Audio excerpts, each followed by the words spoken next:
Karibu sana mwana michezo hapa kwa Obe Media, tuzungumze taarifa za kimichezo. Mireto Abu Bakri mwana Juma Abu Bakri.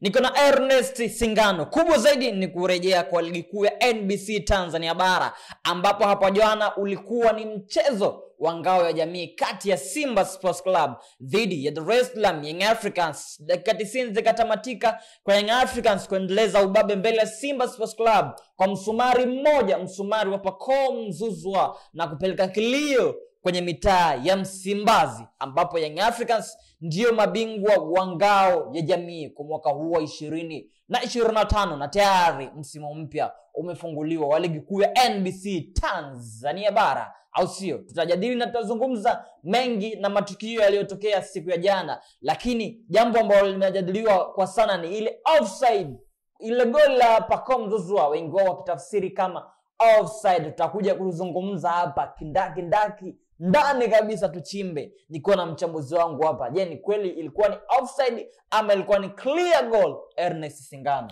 Abubakar. Ujambo? Bwana, mimi nipo vizuri. Uko fresh kabisa? Niko fresh kabisa. Usingizi wako jana ulikuwaje? Kwa mimi kama mpenda mpira, usingizi ulikuwa mzuri sana, kwa sababu miongoni mwa mechi kubwa ambayo tulikuwa tunaisubiria tayari nilikuwa nimeshaiona. Kwa hiyo nililala vizuri kwa kweli. Ndio, mengi yamezungumzwa, lakini pia nimependa kiwango cha Simba Sports Club kwenye mchezo wa jana.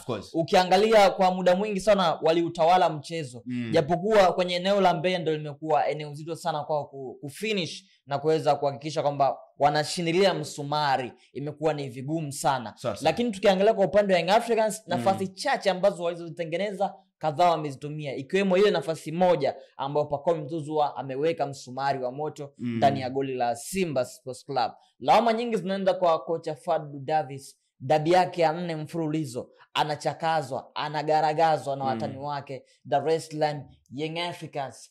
Lawama ambazo wanamtupia kocha ni sahihi ama ni vile tu anambebesha mzigo ambao sio wa kwake? Kwa Fadlu Davis, mechi 4 za dabi ya Kariakoo, kupoteza mechi zote na kuto kufunga bao lolote ama goli lolote kwenye hizo mechi 4 za dabi. Kwangu mimi anastahili lawama kocha Fadlu Davis. Fadlu akumbuke hii ni Simba, sio Coastal Union wala Namungo FC. Akumbuke ni timu kubwa na ni timu ambayo ina pressure kubwa sana. Kwa hiyo akumbuke kwamba Simba haihitaji muda wa kupoteza. Simba inapokutana na Young Africans inahitaji matokeo. Simba inapokutana na Young Africans haihitaji kitu kingine chochote kile zaidi ya kupata alama 3 na kumfunga mpinzani. Kwa hiyo kocha Fadlu anastahili lawama kwa mujibu wa swali lako, kwa sababu mechi 4 kuto kumfunga mpinzani ambaye ni Young Africans, na mpinzani ambaye anakubiti katika mechi zote. Kocha kwenye hizi mechi kwangu mimi anahitaji lawama kama watu wanavyosema. Angalia mechi ya 5-1 anapoteza, lakini angalia mechi ya 2 anapoteza. 5-1 hakuwa ilikuwa 5-1. 5-1 hakuwa Fadlu Davis. Fadlu Davis alianza na ngao ya jamii ambayo ilikuwa ya mwaka jana, ilikuwa na content kuanzia nusu finali mpaka finali. Lakini angalia mechi ile ya 2 anapoteza. Of course anakuja tena, angalia mechi ya 1-0 Kelvin Kijila anajifunga, lakini angalia mechi ya jana pia anapoteza. Kwa hiyo kwangu mimi mpaka hivi sasa kocha Fadlu naye anastahili lawama, kwa sababu Simba inahitaji makocha ambao wataitengeneza timu ambayo itakuwa imara, lakini pia Simba wanahitaji kocha ambaye atakuwa bora kimbinu ili kuweza kumfunga mpinzani wake ambaye ni Young Africans. Kwa hiyo kwangu mimi watu ukiangalia hivi sasa mashabiki wengi wa Simba wameshakata tamaa na Fadlu Davis, kwa sababu ni kama mbinu kwa Fadlu zimeisha sasa, ama mbinu kwa Fadlu zimefika ukomo. Ni kwa namna gani kuweza kumfunga Young Africans. Kwa hiyo wanahitaji lawama mpaka hivi sasa kwa namna ambavyo Fadlu kuendesha kikosi chake na dabi 4 kupoteza kwa Young Africans. Sawa, tukiangalia Simba wametawala mchezo kama nilivyosema hapo awali kwa dakika nyingi sana. Kwa nini wanashindwa kufua dafu eneo la mbele kabisa? Ni kwamba eneo la mbele la Simba ni butu mbele ya Dar es Salaam Young Africans, ama walinzi wa Young Africans wako imara zaidi kuliko washambulizi wa Simba? Kwangu mimi nadhani ni kukosa utulivu. Tuna eneo la ushambuliaji la Simba la mbele limekosa tu umakini, kwa sababu angalia namna ambavyo chance jana walizipata. Kwangu mimi naweza nikasifia ubora wa walinzi wa Simba, ambaye mmoja wapo tunamhesabia na Djigui Diarra kwa namna ambavyo eneo la goalkeeping. Angalia nafasi ambayo alipata Kibu Denis. Kwangu mimi tayari nilikuwa nimeshahesabia kwamba tayari Simba wameshapata bao la kuongoza, kwa sababu ilikuwa ni clear chance kabisa. Yani ilikuwa ni Kibu pamoja na Diarra, kwa sababu ilikuwa ni Kibu tu kuconvert ule mpira kuingia golini. Na heshimu ubora wa Diarra, lakini pia ukosefu wa umakini kwa safu ya ushambuliaji wa Simba imekuwa ni butu. Angalia nafasi pia ya Kapombe Abu. Kwa hiyo ni ule umakini mdogo mdogo. Tunaweza nikasema kwenye mchezo wa jana Simba walifanya kila kitu, na kwangu mimi timu bora jana ilipoteza mchezo. Kwa nini timu bora ilipoteza mchezo? Simba walikuwa bora uwanjani, walideserve kupata ushindi kwenye ile mechi. Kwa hiyo ni makosa madogo madogo tu.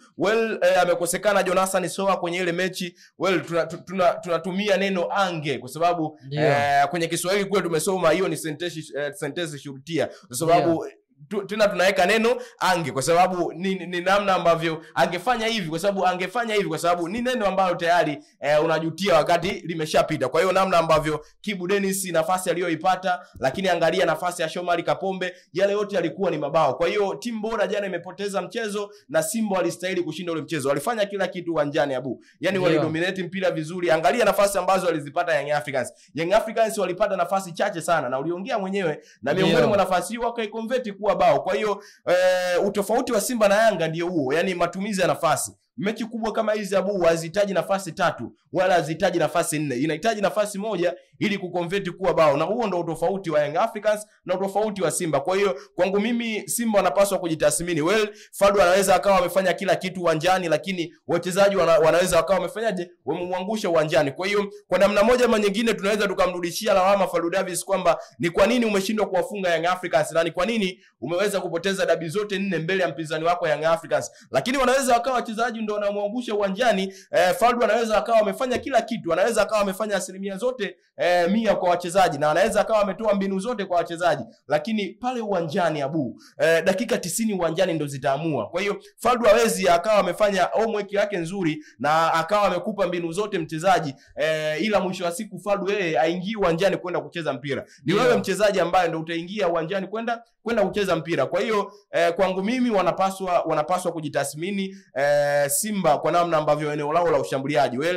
Kama Jonathan Soa angekuepo tungesema angewapa kitu Simba, lakini ameanza Steven Dese Mukwala ambaye amekuwa mara kadhaa anafanya vizuri, lakini bado hatujaona kitu kwa Dese Mukwala kwenye mchezo wa jana. Hatujaona ile pressure. Sidhani kama kuna mchezaji ambaye Fadu alikuwa anamuulizia, mchezaji mwenye X factor, mchezaji ambaye anaweza akaamua mechi. Simba kwangu mimi kwenye mchezo wa jana naweza nikasema kweli walimkosa mchezaji mwenye X factor. Angalia mchezaji ambaye watu walikuwa na matumaini naye makubwa sana, mchezaji kama Elie Mpanzu, mchezaji ambaye anategemewa kwenye mechi kubwa ili kuweza kufanya kitu, lakini angalia kwenye mechi ya jana naye pia ni kama alifanyaje, alipotea. Kwa hiyo kwenye matumaini, tunaweza tukasema kwenye giza Abu tunasema yani kwenye shida tuna mtu kama Abu anaweza akatusaidia, lakini kwenye hiyo shida Simba wanakosa mtu ambaye anaweza akawatoa kwenye matatizo. Tunajua Abu labda kwenye familia zetu tunaweza ukasema bwana mtoto anaweza akawa na matatizo, lakini baba kwenye hii tatizo baba anaweza akafanya nini, anaweza akalitatua, lakini mwisho wa siku baba huyo ambaye anategemewa lakini naye pia anafeli. Kwa namna gani? Elie Mpanzu, watu wengi, mashabiki wengi wa Simba wanakuwa na matamanio naye makubwa, lakini mategemeo nao makubwa kwamba ni mchezaji ambaye anaweza kufanya nini, kutusaidia, lakini mwisho wa siku huyo Elie Mpanzu naye pia amekuwa ni kama mzigo kwenye timu. Kwamba kwa kweli Abu kitu gani ambacho jana Elie Mpanzu amekifanya imekufurahisha? Kukaba. Ni kukaba, lakini namna ambavyo kushambulia, kuipa timu magoli imekuwa mtiti. Kwa hiyo ndio iko kitu ambacho nakizungumzia. Simba wamekosa mshambuliaji ambaye anaweza akaibeba mechi kubwa na kuweza kuiamua. Kwa hiyo namna moja ama nyingine mnalaumu Fadu, lakini namna moja ama nyingine unawalaumu wachezaji, wanashindwa kutekeleza majukumu yao kwa 100% uwanjani. Kwa hiyo eneo la ushambuliaji la Simba, Fadu ana kazi kubwa sana ya kufanya. Ni kama timu Abu jana, yani timu haijitumi. Wachezaji kama wanacheza kama wamechoka, yani hawajitoi kwa 100%. Ndio hapo mimi naweka mashaka. Ni kwa nini Simba kila siku? Ni kwa nini wachezaji wa Simba kila siku wanalaumiwa? Kwa hiyo kwangu mimi binafsi Simba inapaswa kujitathmini kwenye hizi mechi za dabi. Mpinzani anakudominate mechi 6. Kwangu mimi hakuna hilo jambo. Yani halijawahi kutokea kwenye mechi zote za dabi. Kwa hiyo Simba anapaswa kujitathmini. Kwa nini Simba wao? Na nimemsikia Murtaza Mangungu jana amezungumzia, wamemgusia kwenye eneo la marefa. Ndio. Kwangu mimi ana hoja. Mangungu ana hoja kwenye hilo. Kwa sababu angalia mechi ya dabi ambayo imemalizika, mwamuzi alitoka wapi Abu? Walitoka Misri. Kwa hiyo walikuwa ni waamuzi wa nje. Na jana amegusia tena Murtaza Mangungu, amesema ya kwamba tulishakubaliana waamuzi kwenye mechi za dabi watokee nje. Ni kwa nini tena inajurudia? Kwa hiyo kwangu mimi hata Simba kwenye hili wasilete malalamiko saa hizi. Kwa nini hiyo hoja wasipinge kabla ya kuingia uwanjani? Wanakuja kuipinga hiyo hoja wakiwa tayari wamecheza mchezo na wakiwa tayari wamepoteza mchezo. Kwa hiyo hii sidhani kama inatakiwa tena iwe hoja saa hizi na hiyo malalamiko makubwa kwa Simba. Wangeweka dauti mapema. Bana huu mchezo hatuchezi bila waamuzi kutokea nje. Kwa hiyo waamuzi wamepoteza, Simba amepoteza mchezo, ndio lawama mnazileta saizi. Kwa hiyo kwangu mimi hii haipo sahihi. Lakini kama ni kweli TFF pamoja na vilabu vikubwa Simba na Yanga walikubaliana kwamba mechi za dabi waamuzi watokee nje, basi wangefanya hivyo. Kwangu mimi Abu, natupa lawama zote kwa mshika kibendera, na mzungumzia Mohamed Mkono. Mohamed Mkono anapaswa kujitathmini. Hii ni mechi kubwa. Kwa hiyo kama anachezesha mechi kwa maelekezo, basi ajue kabisa hizi mechi watu wanatoa gharama kubwa kabisa. Hizi mechi watu wanajiandaa vizuri kupata matokeo. Kwa hiyo wewe mtu mmoja hupaswi kuja kudidimiza timu fulani ili kuinufaisha timu fulani. Kwa hiyo kwangu mimi Mohamed Mkono anapaswa kuchukuliwa kama mbuzi wa kafara kwenye mechi ya jana. Kwa nini amefanya kile ambacho amekifanya? Kwamba yalikuwa ni maelekezo. Kama yalikuwa ni maelekezo, basi atuambie. Kumbuka huyu Mohamed Mkono kwenye ile mechi ya Kayoko naye pia alikuwa mmoja wapo mshika kibendera. Kwa hiyo kosa la pili kwa Mohamed Mkono linajirudia. Kwa hiyo TFF natumai wameliona hili, natumai watakaa chini na Mohamed Mkono kumwelezea vizuri ni kwa namna gani ambavyo ile mechi imeenda vile kwa upande wao. Kwa hiyo kwangu mimi nimeongea yote, lakini ni wasifu Young Africans wameendelea kuwa bora zidi ya Simba. Ni Young Africans ambao hawadhirishi, ubora wao haujifichi. Kila mtu ukisema kwamba Young Africans ni bora, basi unadhihirisha na matokeo ambayo wanayapata zidi ya mpinzani wao. Kwa kwangu mimi ni wasifu Young Africans wamekuwa bora na wanaendelea kufanya vizuri kwenye soka la Tanzania. Ila Simba wajitathmini. Hapo tukija kwenye goli la Pacome Zouzoua. Wengi, kila mtu anatoa maoni yake. Wapo ambao wanasema ni offside, wapo ambao wanasema clear goal. Kwa upande wako ilikuwa goli sio goli? Kwangu mimi ni offside. Kivipi? Ukiniuliza kivipi, angalia ile move ambayo inaanza mapema kabla mpira hujamfikia Pacome Zouzoua. Abu, natumai Digital atatupitishia hapa ili mtazamaji naye aweze kujidhihirisha vizuri na aweze kuona. Kabla mpira hujamfikia Pacome Zouzoua, tayari alikuwa kwenye eneo la kuotea, na hapo ndipo mashabiki wengi wanaeka doubt kwamba ilikuwa tayari ni offside. Kwa hiyo ukiangalia ile move vizuri, Pacome tayari alikuwa ameshaotea na tayari alikuwa ameshajenga kibanda. Kwa hiyo lile goli limefungwa ilikuwa sio offside, lakini kwangu mimi Pacome alishajenga kibanda mapema kabisa. Lile goli sio offside. Yaani tukubaliane kabisa kwamba lile goli lilifungwa likiwa sio offside, lakini Pacome alishajenga kibanda mapema kabisa. Sasa kama ilifungwa sio offside, kwa nini ushasema Pacome alijenga kibanda mapema kabisa? Kwa nini useme sio offside? Lile goli lile goli sio offside kwa sababu offside ilishavunjwa. Kwa sababu offside baada pale ilishakufa mapema. Kwa hiyo goli sio goli. Kwangu mimi ni goli, lakini mshika kibendera alitakiwa kunyanyua kibendera mapema kuashiria kwamba ile ilikuwa ni offside mapema kabisa. Kama angenyanyua kibendera singekuwa offside, kwamba sio goli kwa mantiki hiyo. Of course. Sasa kwa nini useme goli? Yani ninapokinzana mimi na wewe ni kwamba offside ilishakufa. Yani offside baada ya mpira Pacome anafunga, offside ilishakufa tayari. Kwa nini ulisema hapo mshika kibendera angetakiwa anyanyue kibendera juu kuashiria kwamba ni offside mapema kabisa? Yani kwamba angeenda na ile move alitakiwa yani mimi ambacho nazungumza ni kwamba lile linaweza likawa ni goli, lakini offside ilishakufa. Kwa nini ilishakufa offside? Kwa sababu mshika kibendera alichelewa kwenda na move. Kwa sababu mimi nazungumzia offside ilitokea mapema kabisa kabla ya goli kufungwa. Ndio. Ndo ambacho mimi nakizungumzia. Kwa hiyo Mohamed Mkono alipaswa kunyanyua kibendera mapema kabla yule move wa goli kufungwa. Ndio ambacho na doubt yangu ipo hapo. Tukimalizia hapo, kocha Fadlu chini ya makocha watatu wa Young Africans anashindwa kufua dafu. Ameanza na Miguel Gamondi kwenye ngao ya jamii, akaja kwenye mzunguko wa kwanza wa ligi kuu akachezea kichapo. And then akaja Milud Hamdi kwenye mchezo wa pili wa ligi kuu, mwishoni kabisa wa msimu huu, mchezo ambao ulikuwa anaamua nani bingwa, akachezea kichapo cha goli 2-0. Milud Hamdi ndo alifanikiwa kumchapa magoli mengi, magoli 2-0. Miguel Gamondi kwenye mechi zake zote mbili ambazo yuko kama yeye amesimama alimfunga Fadlu Davis goli 1-1.